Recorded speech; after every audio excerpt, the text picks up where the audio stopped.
para el comienzo de esta ponencia, que le agradecemos de todo corazón. Ante usted, querido don Fernando, tiene al claustro de profesores del Colegio Diocesano Santa Clara, una institución ya centenaria, pero que con la titularidad de la diócesis de Toledo lleva 10 años.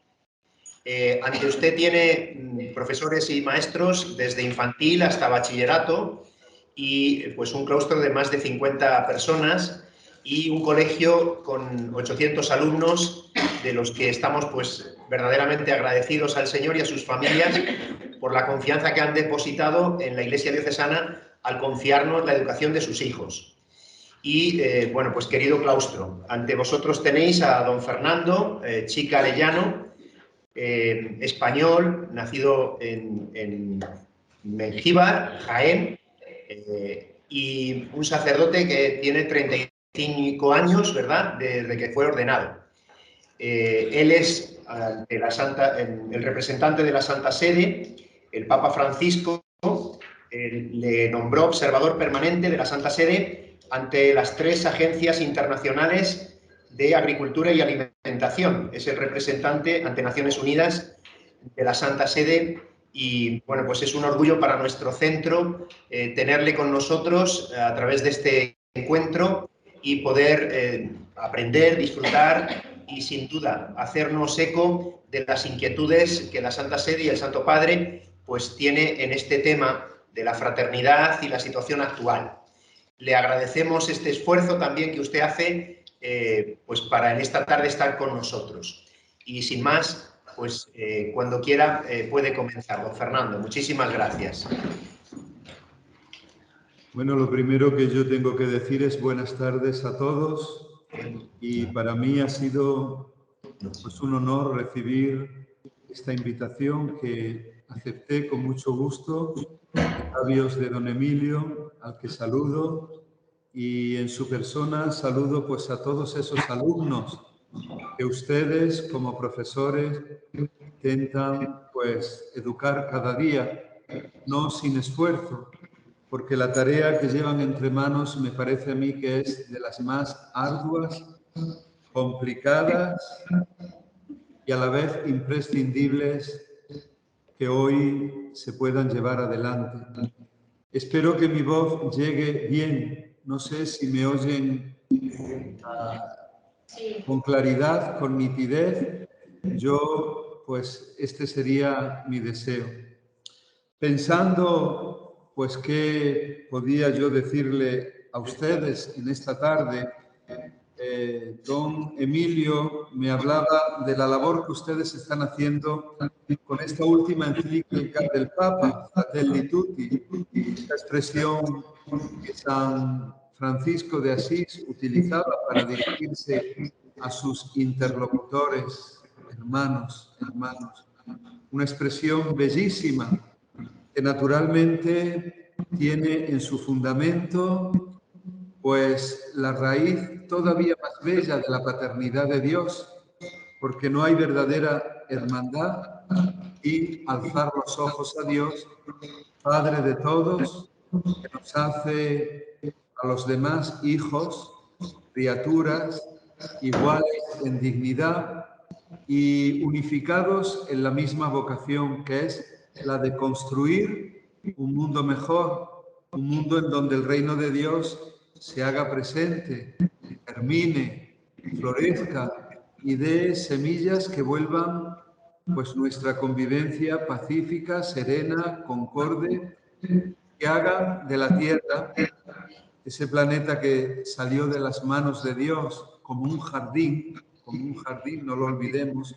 Dios creó este mundo como un jardín, como un espacio para cultivar la fraternidad, como un ambiente para dialogar con Dios, como una tierra que nos sustentara y a la cual nosotros tenemos que cultivar, no desgarrar. Esa tierra no es para agotarla, sino para administrarla y para legarla a los demás, a los que vienen detrás de nosotros, los jóvenes que son los verdaderos dueños de la tierra. Ella nosotros la tenemos como un préstamo que tenemos que devolver a los que vienen detrás de nosotros. Esa tierra tenemos que devolverla mucho mejor de lo que la recibimos.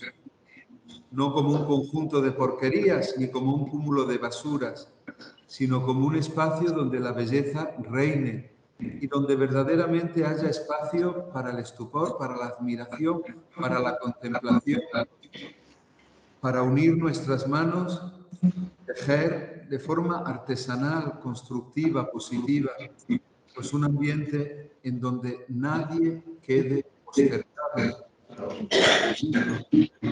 excluido, descartado. Pues bien, con estas intenciones yo los saludo y los saludo lleno de admiración hacia ustedes que llevan el peso y la fatiga y a la misma vez la ilusión, el entusiasmo de acompañar lo más lindo que Dios ha puesto en nuestras manos, que es la vida. Dios se fía de nosotros y esto es hermosísimo. Dios se fía de nosotros para que nosotros acompañemos una vida que no es fruto de nuestros esfuerzos, que no es resultado de nuestras estrategias, sino que es un don que Él nos da y nos manda acompañar esta vida. Ustedes son eso, los pedagogos, los que acompañan.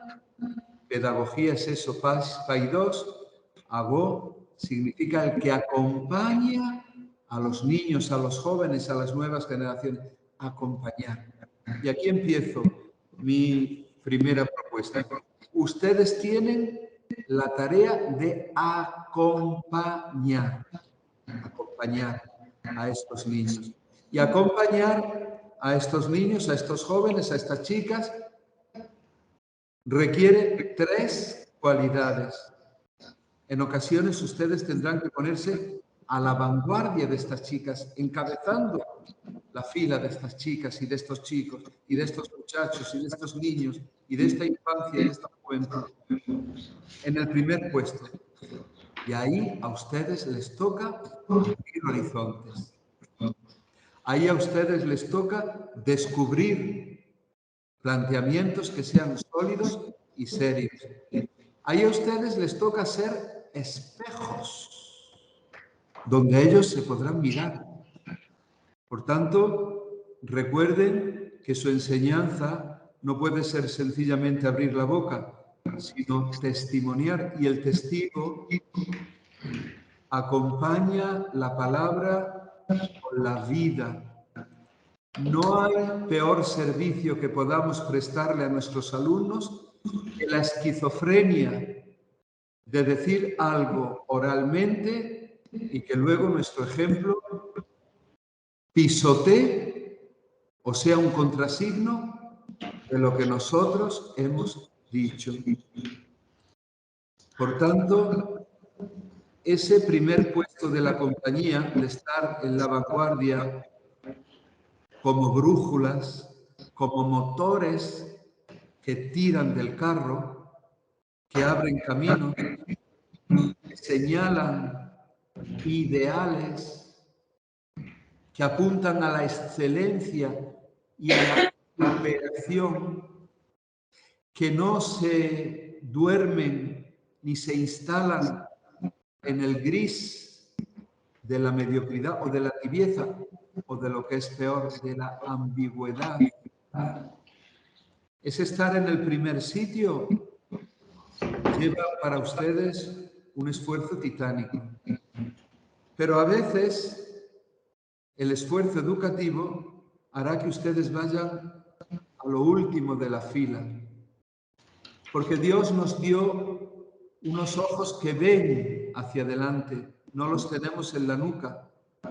Y por tanto, cuando vamos delante, no vemos los que vienen detrás. Sobre todo, no sabemos quién no tiene fuerzas y se queda en lo último, preterido, postergado, olvidado. Y por eso hay que ir también en la educación atrás.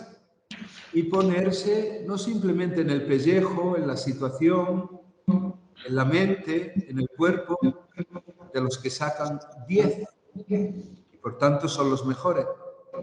El maestro, el profesor, el docente tiene que ponerse también en el lugar de los últimos, de los olvidados, de aquellos que fatigan más para aprender. Y esto requiere de ustedes un gran espíritu de compasión. Esto requiere de ustedes una implicación maravillosa con las periferias, desde donde también hay que mirar lo que nos ocurre. Ir hacia atrás y estar con los pequeños, con los débiles, con los que quizás ustedes tengan algún alumno, con los discapacitados, con los que más y más tardan en asimilar. Esto exige de ustedes que tengan un corazón amplio, grande, sensible, tierno. Pero luego, acompañar tiene, en tercer lugar, el estar en la mitad, en el centro. Entonces, en ponerse también, no simplemente desde el pedestal para educar, ahí también tendrán que a veces tener la paciencia de ponerse al lado del alumno y a veces explicar las cosas una y otra vez. No se trata de suplantar al alumno y hacerle los deberes, no. Se trata de ponerse a su lado cual cirineo para compartir la fatiga del aprendizaje, pero también la alegría del haber aprendido. En esta situación yo los veo a ustedes, a cada uno de ustedes, aunque no los conozca, a todos y a todas ustedes, en cualquiera de sus ramas, de sus disciplinas, ya sea que ustedes tengan dentro del centro alguna labor de gestión y puedan dedicar poco a la enseñanza porque tengan que estar en labores de gestión, ya sea que tengan ustedes pues todas las horas del mundo para enseñar o quizás los cursos más difíciles, porque hay cursos que son más fáciles y cursos que son más difíciles. Yo los miro ahora, aunque no los vea por esta pantalla, vea simplemente una pantalla siempre igual. No les veo las caras, pero me pongo en el corazón de cada uno de ustedes, de cada uno de ustedes. Y les hablo de esto que don Emilio me ha encargado. Yo he titulado mi conferencia, que tendré el gusto de luego dársela a don Emilio para que ustedes la puedan tener, si lo desean, y volver a releerla. He titulado mi conferencia así: algunas claves y propuestas del compromiso cristiano para la hora presente. Y comienzo diciendo que este año 2022, en el que estamos ya casi en su ocaso, ha sido un año, y será más en los meses próximos, un año complejo, realmente muy complejo. Un año lleno de escollos, de vicisitudes que se trenzan velozmente, una detrás de otra. Este año viene siendo casi un sucederse de una cadena que podemos decir, según los analistas, comenzó en el año 2007, cuando hubo una crisis que nos golpeó durísimamente y tuvimos que afrontarla, la llamada crisis financiera, de la cual todavía no hemos aprendido. Luego tuvimos que vérnoslas con otra serie de falencias en la economía. Y por último, casi como un rayo en medio de una noche serena, nos llegó algo que jamás esperábamos: la pandemia por COVID-19. Una situación que marcó nuestras vidas de forma cruel y avasalladora. Una situación que la creó un virus, la forma de vida más simple y más pequeña que existe. Y a nosotros, que nos creíamos titanes, gigantes, colosos, casi dioses en medio de este mundo, una cosa tan pequeña nos postró por el suelo. Y comenzamos a experimentar entre lágrimas el fango de nuestra poquedad, de nuestra miseria, y vimos cómo las dificultades se nos acumulaban. Acuérdense de ese primer semestre del año 2020. Yo ya estaba aquí en Italia y me acuerdo de aquellas imágenes que emitía la RAI, la televisión italiana, esa fila interminable de camiones del ejército italiano sacando ataúdes. Pues eran cientos y cientos los que morían y el cementerio no daba abasto. La pandemia puso a flote nuestras debilidades, exacerbó problemas, agigantó desigualdades. Nos dimos cuenta que estábamos o teníamos que estar aislados, que no sabíamos actuar conjuntamente, que el mundo se había vuelto globalizado, que las redes de Internet nos acercaban, pero no nos volvían más hermanos. Nos dimos cuenta que nadie se salva solo, que nos necesitábamos los unos a los otros. Y descubrimos ejemplos maravillosos de personas que sin conocerlas salieron a nuestro encuentro. Y vimos cómo se hacía realidad ese adagio que dice: ¿quién es tu hermano? El vecino más cercano. Vimos que recibíamos la ayuda donde menos la esperábamos. Y que lo mismo que en la pandemia muchas veces la mentira o el egoísmo se hicieron presentes, también hubo ejemplos absolutamente extraordinarios, maravillosos, ejemplares de amor, de caridad, de solidaridad. Vimos cómo verdaderamente muchas manos, incluso desconocidas, se unían. Recordamos ahora en estos momentos la dureza del confinamiento, del no poder salir, del no poder abrazarnos, del no poder visitarnos. Recordamos los enfermos solos en los hospitales, sin que nadie pudiera acceder a sus habitaciones. Recordamos cómo muchos murieron solos, porque las familias no podían acercarse a ellos por el contagio. Eran los primeros momentos de la pandemia, no se sabía cómo organizar, cómo hacer frente a aquel virus del que tanto y tanto se desconocía. Entonces, muchos de nosotros, también ustedes, nos hicimos el propósito de cambiar de vida, de sacar lecciones. Tuvimos tiempo para meditar, para aprender, para meditar, para evaluar, para rezar, para llorar.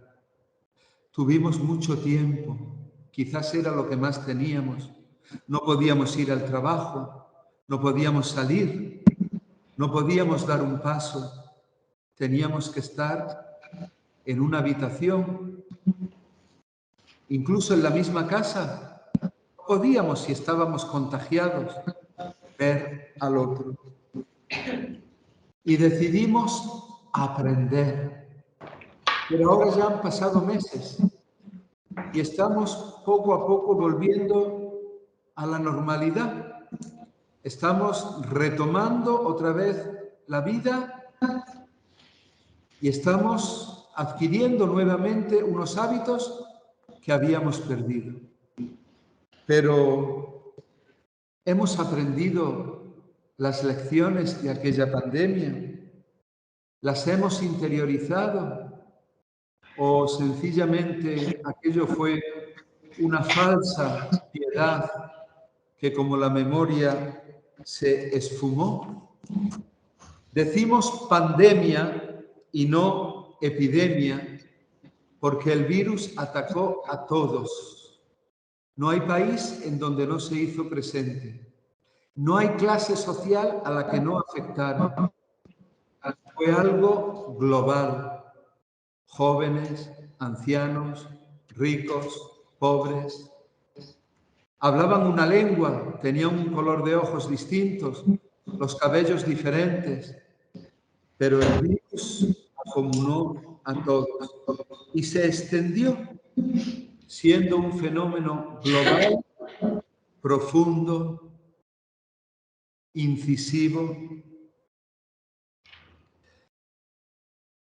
Yo les voy a proponer como alguna serie de pistas, de claves, de propuestas que en este año 2022, signado en primer lugar por multitud de conflictos, algunos presentes cada día, como la guerra en Ucrania.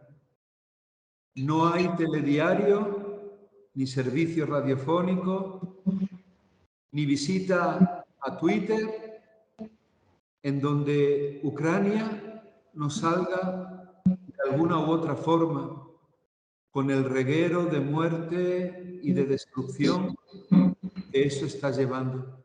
Pero no nos engañemos, el conflicto no está solamente restringido a Ucrania. Hay muchos países, sobre todo en África y entre el mundo árabe, signados por la violencia, las lágrimas y las injusticias. Siria, casi 14 años de destrucción. ¿Quién se acuerda hoy de este país? Un país que está arrasado. Pero lo mismo que Siria, podíamos hablar de Yemen, de Somalia, de Sudán, de la República Centroafricana, de la República Democrática del Congo, de Nigeria, de Camerún, de Burkina, de Mali y de toda Etiopía, la región del Tigray. ¿Cuántas y cuántas regiones están laceradas, heridas por la violencia y la sangre? Pero no simplemente este año es el año de los conflictos. ¿Qué decir de una economía que está viendo la inflación por las nubes, con lo que eso lleva de depreciación de nuestro poder adquisitivo? Sobre todo en la zona europea estábamos acostumbrados a inflaciones muy bajas, el 1, el 2, el 3% ya era mucho. Hoy, dentro de la misma Unión Europea, la inflación en muchos países tiene 2 dígitos, 2. Y no solamente el 10. Hay países que tienen el 14, el 17, el 18%. Esta inflación está en la base de un cúmulo de dificultades y problemas que afectan a las economías domésticas, pero, y los analistas nos lo dicen, que si este año 22 fue arduo, el 23 va a ser fatídico, porque una palabra que ninguno queremos se está haciendo cada vez más presente: la recesión. La recesión. con lo que eso significa. Pero no simplemente a nivel económico-financiero, las preocupaciones son grandes. Hay también un punto muy preocupante: los efectos nocivos del cambio climático, con el reguero de consecuencias que esto está trayendo. La sequía, nosotros la estamos teniendo como compañera. Aquí en Italia es gravísimo el problema. En España no va a menor. La sequía, y donde no hay agua, no hay vida. El agua es imprescindible para la vida, para el progreso, para la convivencia. Pero no simplemente el cambio climático tiene efectos que perjudican a la naturaleza, sequías, inundaciones, deshielos, la subida de los niveles del mar. En toda la parte de Oceanía hay pequeños estados que están viendo cómo su nivel de tierra se está quedando cada vez más pequeño. Son todos estos pequeñísimos estados insulares que están teniendo serias vicisitudes y angustias porque el mar crece y la tierra de cultivo, las fuentes de agua potable se están acabando. Pero luego vemos también el tema de las desigualdades. Es doloroso comprobar cómo, mientras una parte de hombres y mujeres, poquísimos, incrementa su nivel de vida cotidiana y se vuelven cada vez más ricos, hiperricos, pocos pero riquísimos, la base de los pobres crece y esta se va extendiendo.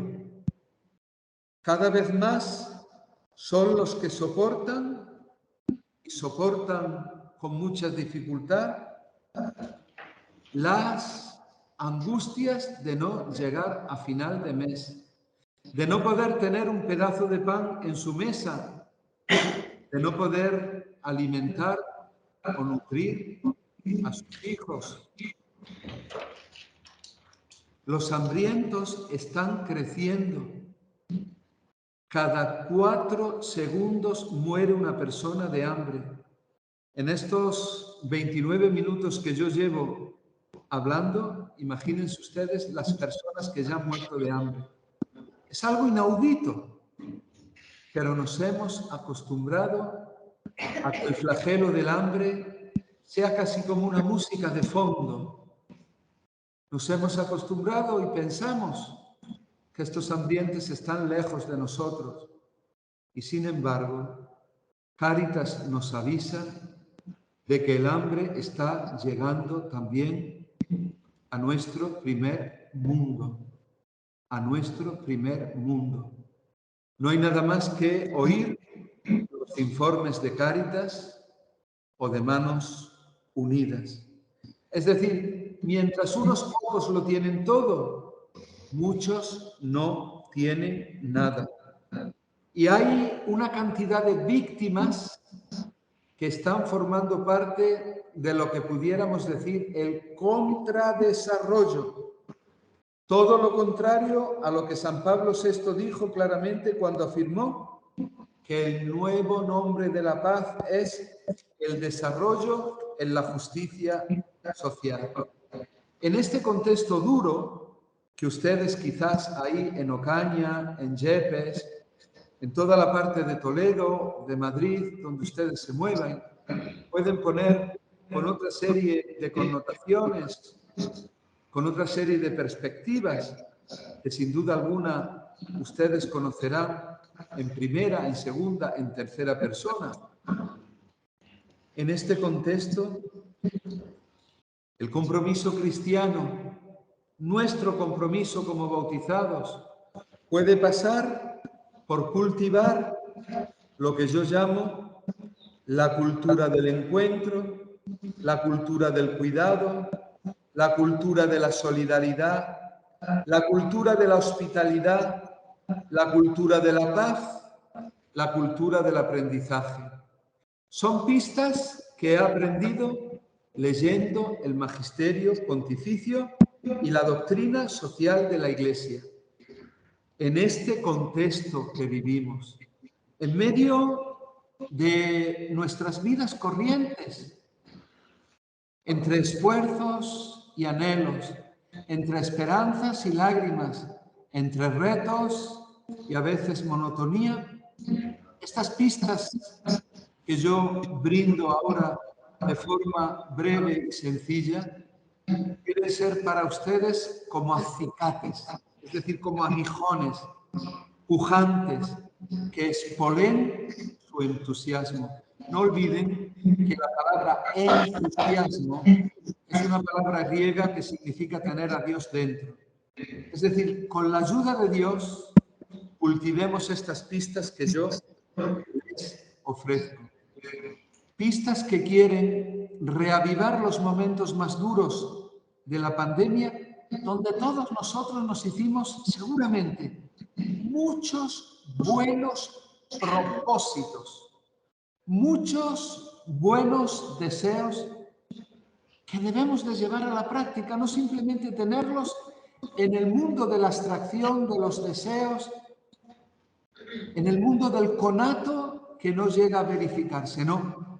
Han de ser gestos tangibles, eficaces, palpables, porque la peor reacción pasada la crisis sanitaria sería volver a nuestros errores y no hacer realidad nuestros mejores ideales.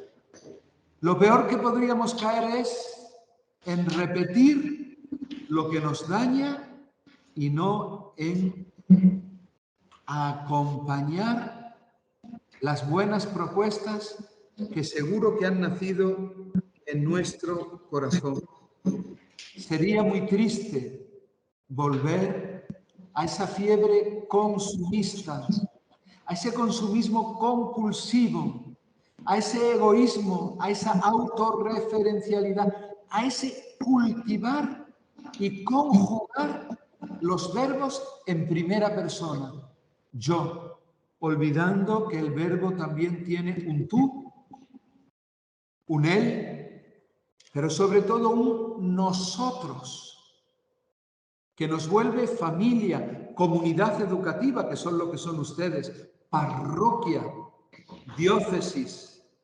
Es decir, ese nosotros donde no está por una parte los otros y por otra parte estoy yo encumbrado en mi pedestal del que todo lo sabe, del yo mime conmigo, lo mío, para mí, ese casi volverse una curva y hacer de nuestro ombligo el eje del mundo.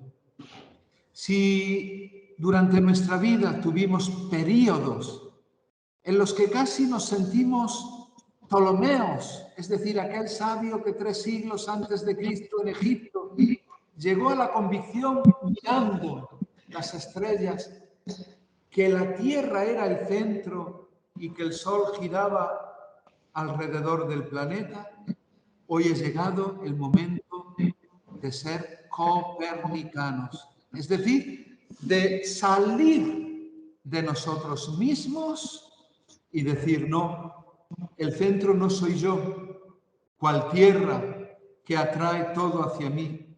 El centro es el sol, ese sol de justicia, así viene llamado Cristo.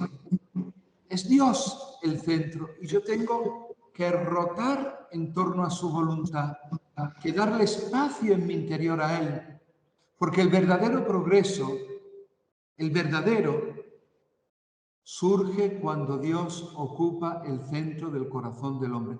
Cuando el hombre se olvida de Dios, en realidad se olvida del propio hombre.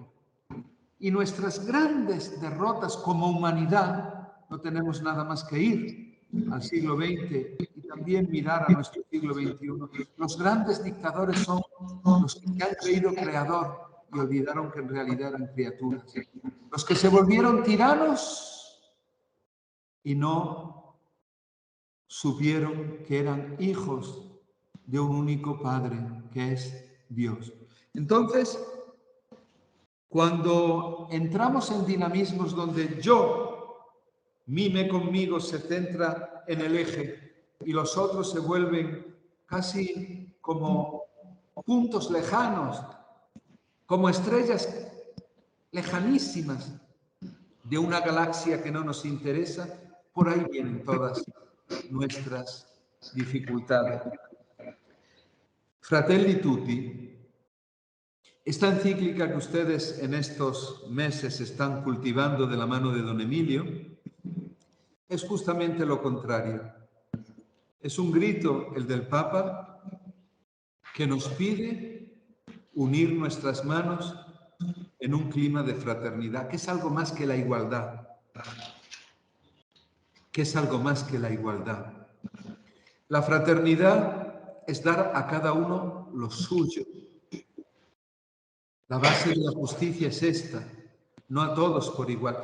¿Qué sería de un médico que por un mal razonamiento, en un pasillo donde hay 20 enfermos, entendiendo mal las cosas, diera a todos aspirinas, pensando que si daba a otro una pastilla diferente, cometía un reato?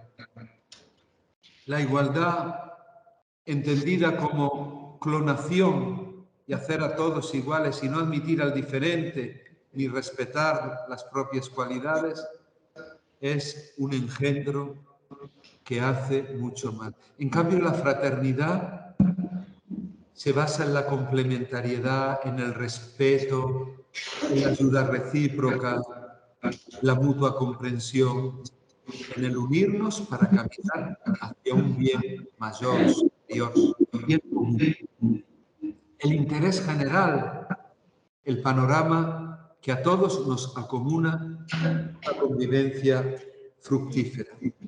Entonces, la primera pista que yo propongo en esta tarde, nacida de haber leído con fruición la primera encíclica de Benedicto XVI, Deus Caritas Est, que comenzaba así: hemos creído en el amor de Dios. Así puede expresar el cristiano la opción fundamental de su vida. No se comienza a ser cristiano por una decisión ética o una gran idea, sino por el encuentro con un acontecimiento, con una persona que da un nuevo horizonte a la vida y con ello una orientación decisiva, el encuentro con Jesús. Es decir, la Iglesia pone en el centro de su quehacer este encuentro con Jesús. De ahí nace todo. Y Francisco, el Papa, en Evangelii Gaudium, su primera exhortación apostólica, nos animaba a nosotros diciendo en el número 3, invito a cada cristiano en cualquier lugar y situación en que se encuentre a renovar ahora mismo su encuentro personal con Cristo, o al menos a tomar la decisión de dejarse encontrar por Él, de intentarlo cada día sin descanso. El encuentro personal con Cristo. De ahí arrancamos, es la raíz. Ese Cristo que primero tiene que ser descubierto de rodillas ante Jesús, Eucaristía, ante el sacramento. Porque si lo vemos a Él en la oración, luego veremos su rostro en el rostro de los pobres, de los afligidos, de los niños que ustedes cada día enseñan, ustedes no podrán desempeñar su labor o la desempeñarán no de forma óptima si en cada alumno o alumna no ven el rostro del Señor, no lo ven a Él. Porque entonces ustedes, si ven en sus alumnos el rostro de Cristo, aprenderán a tratar con el mismo respeto que el sacerdote trata a Jesús cuando lo tiene en sus manos a la hora de consagrar o a la hora de distribuir la comunión, con esa veneración, con ese respeto, con ese amor, con esa caridad. Así tendríamos que tratarnos todos, con esa benevolencia mutua, con esas virtudes tendríamos que afrontar lo que hacemos en nuestras casas, nuestros retos personales, nuestros afanes comunitarios, nuestras perspectivas profesionales, sociales, económicas. Encontrar a Jesús en medio de nuestra vida, sobre todo en el rostro de los más menesterosos, no olvidando que Él nos dijo, capítulo 25 de Mateo, lo que hicisteis a uno de estos mis pequeños hermanos, a mí me lo hicisteis. Y el Papa, en el segundo capítulo de Fratelli Tutti, comenta de forma extraordinaria la parábola del buen samaritano, ese encuentro que nosotros estamos llamados a encarnar. El buen samaritano, que no lo olvidéis.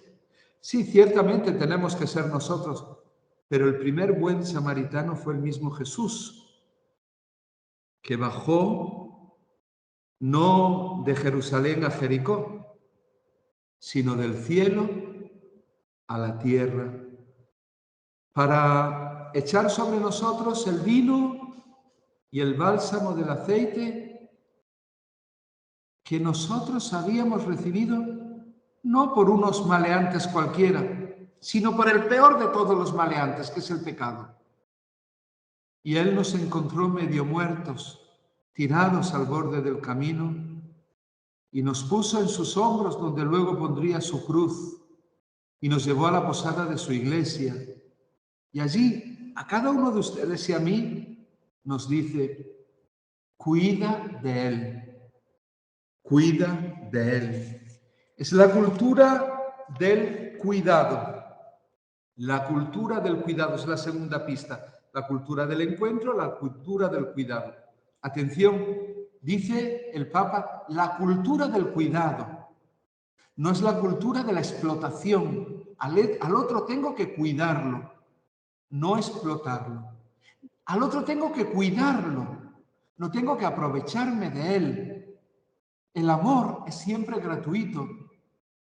El amor se vuelve verdaderamente marmóreo y frío cuando se transforma en interés, en cálculo, en pragmatismo. Todo se enfría, se vuelve hielo. El amor, en cambio, es fuego vivo que caldea las almas para inflamarlas y lanzarlas al encuentro del otro. Este cuidado hay que hacerlo en medio de un mundo que está desgarrado, como he dicho, por muchas fragilidades, vulnerabilidades, injusticias, penurias, precariedades, por muchos avasallamientos, olvidos, menosprecios. Cuidar al otro. La pandemia lo primero que nos hizo fue darnos cuenta de que nosotros mismos somos frágiles, somos nada, somos una caña zarandeada por un viento.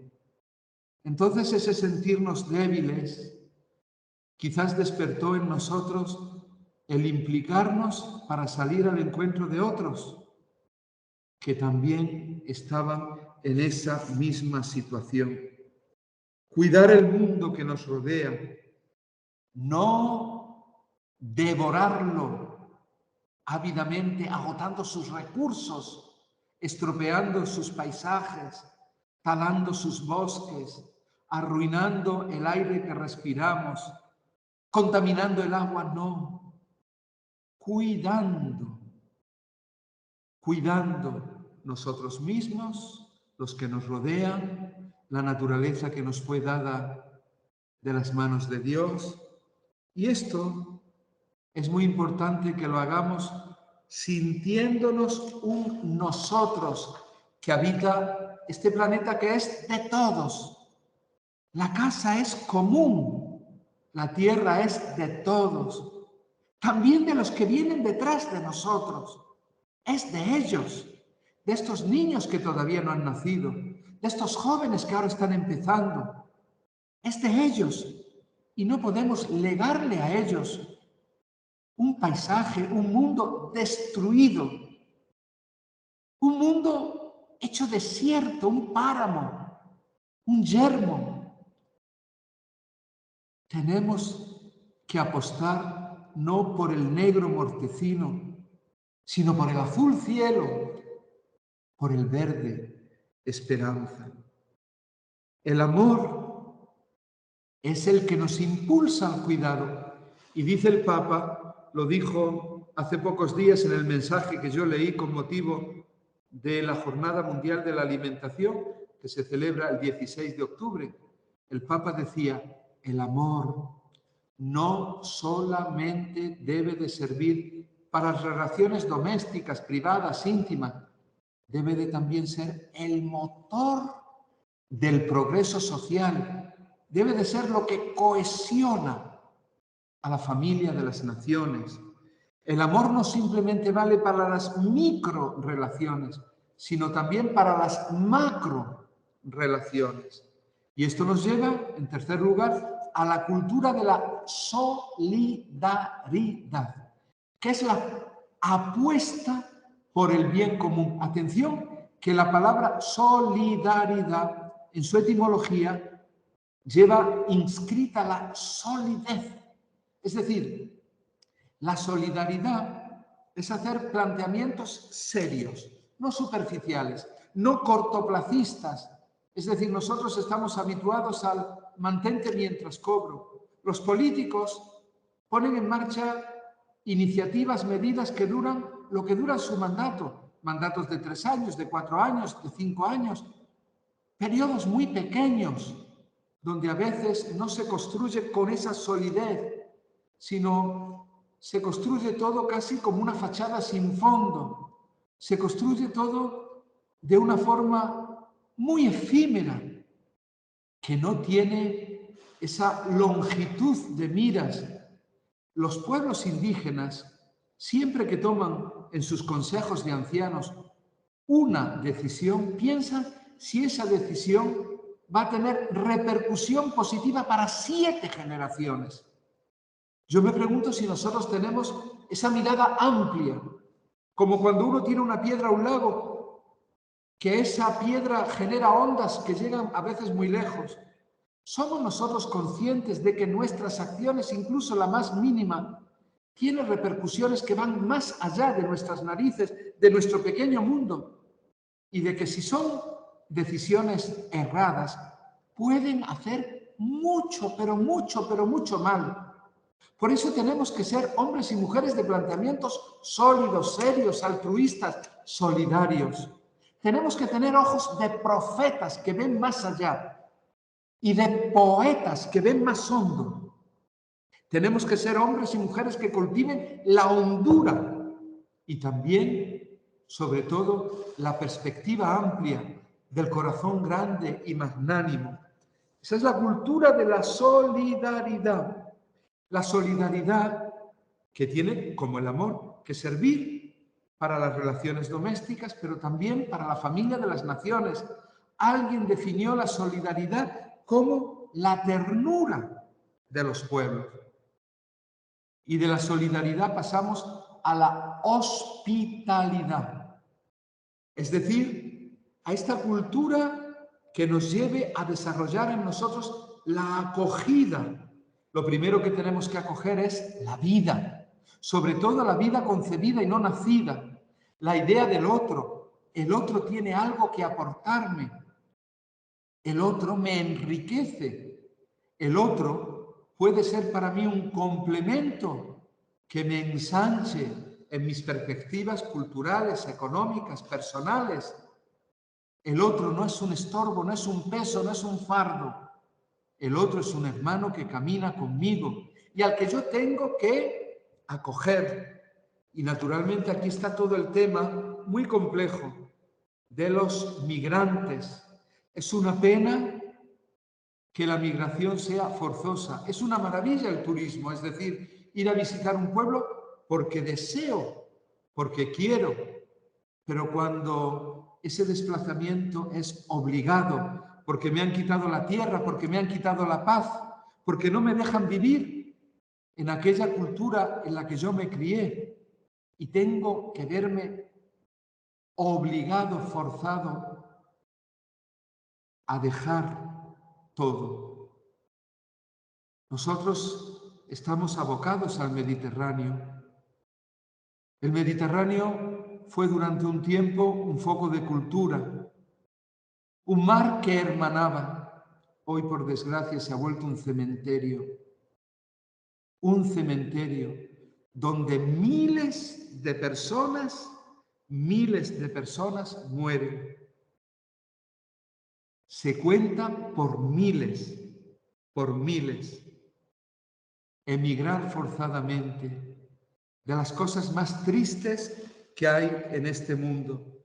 La Iglesia, el Papa la sueña como un hospital de campaña, como una casa de puertas abiertas, donde nadie se siente extraño. Frente a la hostilidad, nosotros, como hijos de Dios y hermanos de Cristo y templos del Espíritu, debemos de cultivar la hospitalidad.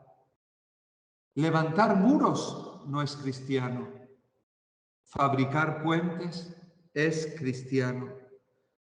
Es cristiano ser pontífices, es decir, hacedores de puentes, tender redes que nos unan, no abismos que nos enfrenten o separen.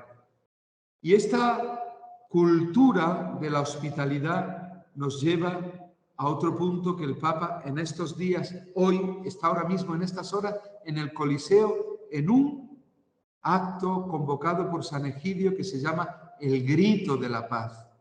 El Papa es un auténtico heraldo de paz. No se cansa de proclamarla, de llamar a los líderes de las naciones y a todos nosotros a ser tejedores, artesanos, cultivadores de concordia y de paz. Y la paz no se puede imponer. Es algo que requiere tiempo, respeto. No se puede la paz dibujar en un escritorio, imponiéndola casi con calzador. No, la paz florece, y se aprende desde el hogar, en la infancia, en el seno de la familia. La familia es verdaderamente el mejor de los semilleros para aprender la paz. Y naturalmente, esa familia en donde el niño aprende a colocarse frente al otro, a escucharlo, a compartir, a renunciar, a soportar, a ayudar, a convivir. Esa familia nos habla de la cultura, este es el último punto, del aprendizaje, la tarea educativa. Estoy ante un claustro de profesores. Educar. Es el reto más complejo que existe hoy. Educar es un verbo latino, ex ducere. Es decir, significa sacar del otro lo mejor que lleva dentro. Sacarlo afuera de un estado precario para llevarlo a la plenitud física, intelectual, cognitiva. es el arte de acompañar, no simplemente de meter en la cabeza de los niños datos y técnicas. Es el arte de abrir a los jóvenes y a los chavales al mundo de los ideales más sublimes, más bellos, mejores. Hoy necesitamos un cambio de paradigma. Hoy necesitamos horizontes nuevos donde nosotros podamos darle la mano a estos chavales para que aprendan a desarrollar la libertad responsablemente y luego, cuando ellos en las encrucijadas de la vida tengan que optar, opten no por lo bueno, ni siquiera por lo mejor, sino por lo óptimo, Es decir, por aquello que sea todo lo contrario al pesimismo, al fatalismo, a la prepotencia de los orgullosos, a la comodidad de los egoístas, a la desidia. Todo aquello que luche contra esa cultura monolítica y tendenciosa que quiera en nosotros desarrollar un pensamiento único. Ustedes tienen que hacer que estos niños cultiven la vocación del salmón, nadar contracorriente con músculos vigorosos para llegar a la cima de los ideales más altos, porque el salmón sube río arriba, hasta arriba, no se queda a mitad, hasta arriba, donde encuentran a Cristo, al Señor. Aspirad a los bienes de allá arriba, donde está Cristo sentado a la derecha de Dios Padre. Cristificar a los niños, hacerlos semejantes a Cristo, cultivar en ellos los mismos sentimientos que tenía Cristo, que olvidándose de sí mismo, vino a dar la vida, y la vida totalmente por nosotros, para que nosotros no fuéramos esclavos de nadie, sino hijos de Dios y hermanos entre nosotros, que es la mejor forma de construir un mundo mejor. Ustedes tienen la tarea maravillosa, extraordinaria, sublime, de ayudar a los padres, que son los primeros responsables de su prole, de ayudar a los padres en su tarea formativa. La escuela católica es eso, tiene una misión extraordinaria, que es la de hacer crecer a los niños hasta la madurez, es decir, hasta que vean el mundo con los ojos de Cristo y comprendan la vida como una auténtica llamada a buscar en todo la gloria de Dios y el bien de sus hermanos. ¿Y por qué he hablado de cultura del encuentro, de cultura del cuidado, de cultura de la solidaridad, de cultura de la paz, de la hospitalidad, de cultura del aprendizaje? Porque es eso justamente lo que tenemos que hacer. No estamos llamados a ser los hombres o las mujeres de la emergencia de las crisis. La cultura va aparejada al cultivo, a recordar, a ritualizar, a repetir. Cultura, sí, porque se trata de una visión del mundo, de opciones compartidas, de actitudes que llegan a ser habituales, de prácticas concretas, de estilos organizativos, de relaciones interpersonales, de criterios valorativos, es decir, de una verdadera cultura. Y esta cultura va muy unida en ustedes a la paciencia, al esmero del artesano que pone sudor y amor en todo lo que hace, delicadeza, empeño, laboriosidad, hondura. Esa cultura brota del Evangelio, esa cultura busca dignificar la vida, sobre todo de aquellos jóvenes que tienen más vulnerabilidades y se sienten más pobres, más pequeños, más necesitados. Es la cultura que la Iglesia siempre ha puesto de manifiesto desde su primera hora hasta nuestros días en el más recio estilo de la palabra. Y esa cultura necesita como fundamento una fuerte mística, una fuerte espiritualidad. Ustedes tienen que tener dentro de su cuerpo lo más desarrollado, las rodillas. Las rodillas. El maestro, antes de comenzar su labor docente, de acompañar, tiene que hincarse de rodillas cada día pidiendo al Espíritu Santo: Señor, inflámame con la sabiduría que viene de lo alto para que yo transmita a mis alumnos cosas positivas, para que los libre del error, para que los lleve a cotas de dignidad, para que les haga descubrir la belleza de la alegría de formar parte de una humanidad que está llamada a dejar en la historia no la negrura de la muerte, sino la fecundidad de la vida, y de una vida como la que tú nos trajiste, en plenitud, en plenitud. Recordad que el amor es sobre todo el amor a Dios, y por amor a Él, hacerlo todo. Y vuelvo con lo que empecé, el primer número de Deus Caritas Est. Hemos conocido y creído en el amor que Dios nos tiene.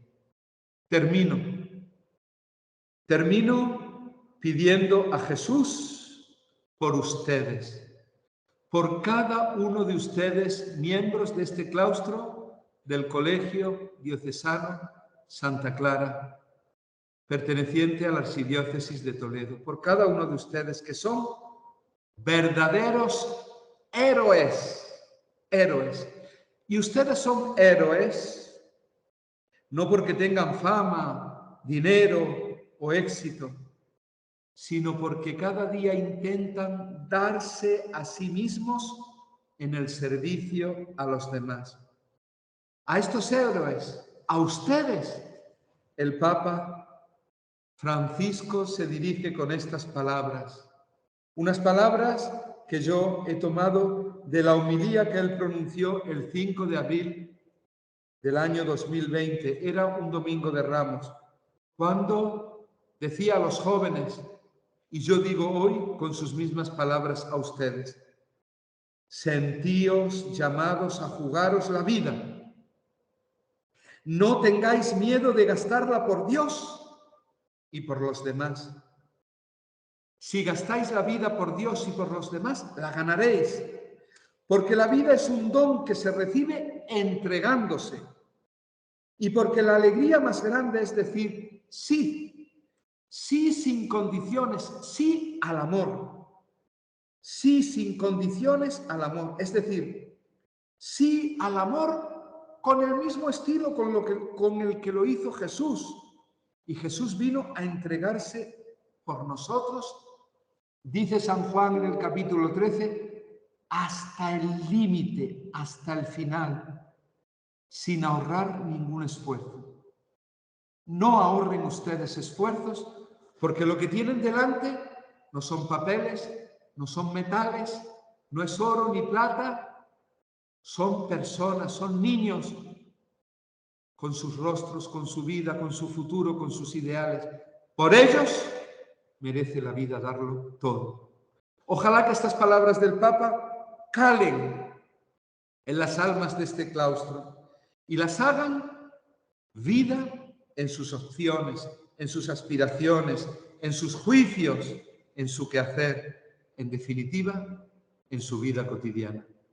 Muchas gracias. Gracias por su paciencia. Que Dios los bendiga y la Virgen bendita los acompañe con su amor de madre.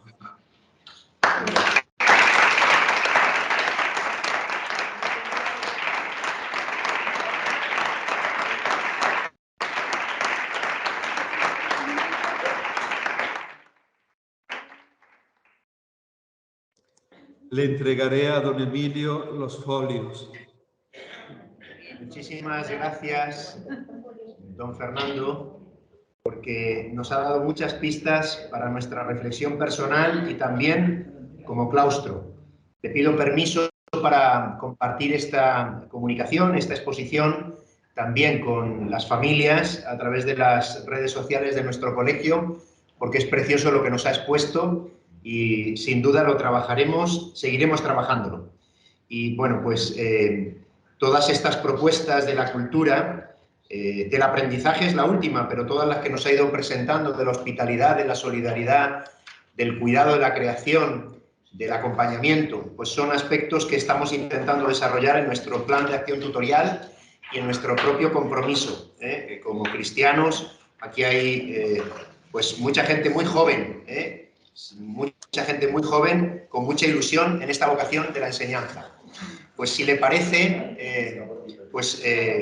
les transmitiré esta ponencia, como también la anteriormente escrita por usted de Fratelli Tutti, solo la fraternidad nos hace iguales y libres, que tanto me ha ayudado a mí, porque me parece que es una propuesta verdaderamente novedosa a la luz de la encíclica. Le compartí que me había ayudado muchísimo en leerlo, y seguro que esto también que nos ha expuesto hoy pues nos ayudará a todos nosotros. Si le parece... He querido, don Emilio, no repetirme, porque por eso, esta la tenían ustedes y la tienen inscrita y la tienen, en fin, la pueden ustedes fotocopiar, bueno, la pueden compartir, pero he querido hacer esto también un poco por respeto hacia ustedes, para no repetirme, y también como un gesto de admiración, de aliento, un gesto de fraternidad y de cariño hacia todos ustedes, hacia este claustro maravilloso de Santa Clara. Bueno, pues hacia otros compañeros de ustedes, del resto de los colegios diocesanos de Toledo. Así que a todos ellos, a todos los que están sumergidos en esta aventura maravillosa, dura, compleja, pero imprescindible de educar, a todos ustedes vaya mi admiración, mi oración y mi bendición. Pues le pedimos, don Fernando, que nos dé la bendición. Muchísimas gracias. El Señor esté con vosotros. Y que la bendición de Dios Todopoderoso, Padre, Hijo y Espíritu Santo, descienda sobre vosotros y os acompañe para siempre. Amén. Ahora nos dirigimos a la Virgen con una salve y nos ponemos en su corazón inmaculado, y a ella la miramos como Madre nuestra que es, para que también sintamos su cercanía, la cercanía de una Madre que desde el cielo verdaderamente nos da su mano para que vayamos siempre donde está su Hijo Jesús. Digamos todos, de verdad, con fe, con amor hacia la Virgen: Dios te salve, Reina de misericordia, vida y dulzura y esperanza nuestra. Dios te salve. A ti llamamos los desterrados hijos de Eva, a ti suspiramos gimiendo y llorando en este valle de lágrimas. Ya pues, Señora, abogada nuestra, vuelve a nosotros esos ojos misericordiosos, y después de este destierro muéstranos a Jesús, fruto bendito de tu vientre. Oh clementísima, piadosa, dulce, siempre Virgen María, ruega por nosotros, Santa Madre de Dios, para que seamos dignos de alcanzar y gozar las promesas de nuestro Señor Jesucristo. Amén. Hasta pronto, don Fernando. Muchísimas gracias. Adiós, adiós, don Emilio, adiós. Adiós a todos ustedes, adiós. Adiós, adiós.